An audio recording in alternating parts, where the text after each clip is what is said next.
Halo, apa kabar? Semoga semuanya sehat, panjang umur, dan diberi rezeki yang melimpah. Amin.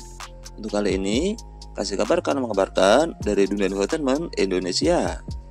Masih di viralnya kasus tentang tes DNA anak dari DJ Ferni Hasan melawan Denny Sumargo. Akhirnya, Ferni Hasan dan Denny Sumargo saling memaafkan dan kabarnya sudah saling berdamai. Pertanyaannya, apakah tes DNA yang sekiranya mau dilaksanakan di Singapura akan tetap berlangsung? Begini penjelasannya. Dilansir dari suara.com, sempat heboh soal tes DNA kedua yang diminta DJ Ferni Hasan kepada Denny Sumargo hingga berujung pada laporan polisi. Kini, kabar terbaru, Denny Sumargo menyebut jika DJ Ferni Hasan minta maaf terkait permintaan tes DNA yang kedua itu.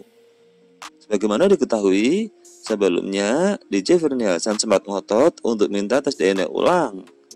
Diduga tak yakin dengan hasil tes DNA yang pertama.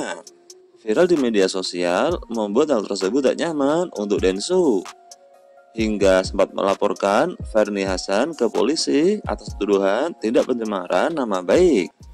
Dilansir dari tayangan Inside Live, suami Olivia Alan itu disebut jika DJ Ferni Hasan telah meminta maaf. Dia sudah minta maaf, dan gue juga bilang iya saya maafkan. Begitu kata Densu yang dilansir dari tayangan Inside Live. Dengan adanya permintaan maaf tersebut, mungkinkah tes DNA kedua itu akan dilakukan? Meski Denny Sumargo telah buka suara di hadapan publik, hingga saat ini Ferni belum angkat bicara mengenai kelanjutan tes DNA kedua yang sempat menghebohkan jagat dunia maya itu. Diketahui bersama, konflik antara Denny Sumargo dan Ferni Hasan tampaknya telah mencapai babak baru dengan berita perdamaian yang baru-baru ini diumumkan oleh Denny Sumargo. Konflik ini berawal dari hasil tes DNA pada tahun 2019 yang menunjukkan bahwa Denny Sumargo bukan ayah kandung dari anak DJ Ferni Hasan. Setelah serangkaian perdebatan dan kontroversi seputar hasil tes DNA, Denny Sumargo mengumumkan bahwa Ferni Hasan telah meminta maaf kepadanya. Dia sudah minta maaf, dan gue juga bilang, iya saya maafkan. Begitu imbu dari Denny Sumargo. Ferni awalnya bersikeras untuk melakukan tes DNA kedua dan mengusulkan agar tes tersebut dilakukan di Singapura sesuai dengan pilihannya. Namun, sekarang Ferni Hasan telah meminta maaf dan Denny Sumargo juga telah menerimanya.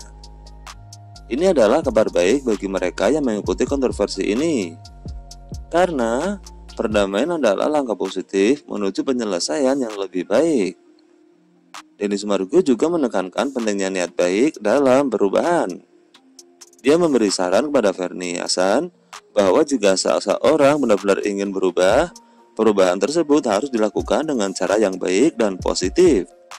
Konflik ini juga telah menimbulkan kerugian, terutama dalam hal pencemaran nama baik. Pernyataan dan kontroversi yang tersebar di media sosial selama ini telah memengaruhi citra dan penilaian orang terhadap Denny Sumargo. Dalam pengumuman perdamaian ini, Denny Sumargo juga menyoroti bahwa ibunya sangat panik dan sedih ketika berita lama ini muncul kembali. Ini menunjukkan dampak emosional yang besar dari konflik ini terhadap keluarga dan orang-orang terdekat. Meskipun Ferni Hasan telah minta maaf, belum ada kejelasan apakah tes DNA akan dilanjutkan atau dibatalkan. Mungkin ini adalah langkah pertama menuju penyelesaian yang lebih baik dan damai bagi semua orang dan damai bagi semua pihak yang terlibat dalam konflik ini. Nah, itulah kasih kabar dapat kami kabarkan untuk kali ini. Mudah-mudahan bisa menjadi berita yang bermanfaat dan hiburan untuk semuanya. See you.